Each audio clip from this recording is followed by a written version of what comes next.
Watch out! Watch out!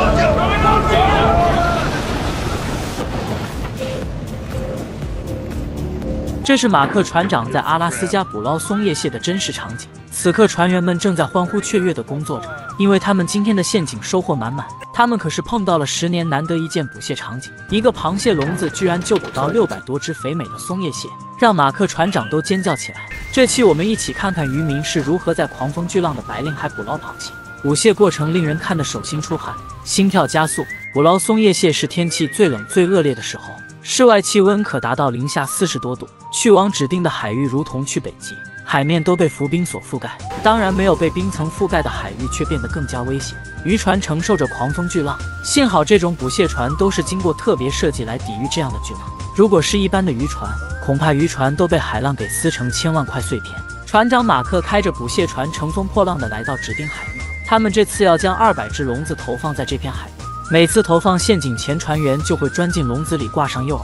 捕捞松叶蟹的诱饵是2条鳕鱼，这也是松叶蟹爱吃的食物。在这种狂风巨浪中投放陷阱是非常危险，随时一个大浪拍过来会让你不省人事。船长必须要注意观察海浪的大小，当遇到大浪时会第一时间通知船员，这可是很重要的事情。船长可不想自己的船员受伤。当一个巨浪过去后，船员立刻加快速度将陷阱投入海，因为他们也不确定巨浪什么时候再来。由于白令海的特殊位置，造就这里的天气非常恶劣，要不然松叶蟹的价格怎么卖得这么贵？要想将所有的蟹笼投入海里，可是要花上不少的时间。然而杰克这边开始收泡在海里有24小时的笼子，虽然这里狂风巨浪，但并没有影响到船员的工作。他们冒着-40多度的气温在甲板上收笼子。由于是第一个笼子，杰克也很紧张，每位船员都希望能大有所获。很可惜，第一笼直接让他们大失所望，笼子里一只松叶蟹都没有。接着第二个笼子也是只有捕到1只。难道是杰克选错了下笼子的位置吗？怎么连续几只笼子都收获很少，让船员们也没有心情。船员觉得自己跟错了这位船长，这样的收获杰克也是第一次遇到。这几个空笼子让杰克对这一组陷阱彻底的失望。10个笼子总共收上来不到20只松叶蟹，这可是创了历史新低。他们只能把希望寄托在其他笼子上。渔船前往6海里外的另一组笼子驶去。很快杰克就找到了另外一组陷阱，船员将笼子拉上船。这一组陷阱会有惊喜吗？船长也很紧张。很幸运，这一组有很好的开始，收获还不错，最少也有上百只松叶蟹。第二笼被拉上甲板，这一笼好像更多，每个人都兴奋不已。这一组将会是一场大丰收。到了第二天，马克船长的蟹笼也开始收上来。今天的风浪更加大，海水迎风而上，层层的浪将渔船堆叠得非常高。船长也知道今天的天气确实是很糟糕，但也没办法，他们可不想浪费一天的时间。一天不工作，船长可是挣少很多钱。船员争分夺秒在工作着，船长也希望他这次选择下陷阱的海域没有错。确实，第一笼就有了好收获。当松叶蟹被倒出来后，船员第一时间就要将螃蟹的大小筛选出来。处理好第一笼后，第二笼很快也被拉起来。很明显，这一笼比刚才的多很多，直接快把笼子给塞满。最后经过船长的计算，这一笼居然捕到了600多只松叶蟹，这真是太爽了。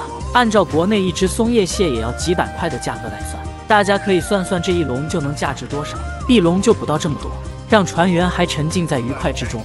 突然，这时船长发现一个巨浪迎面而来，他赶紧提醒在工作中的船员。这个时候，船赶紧找个安全的地方躲起来。如果被这个巨浪卷进海里，那船员的生还率几乎为0。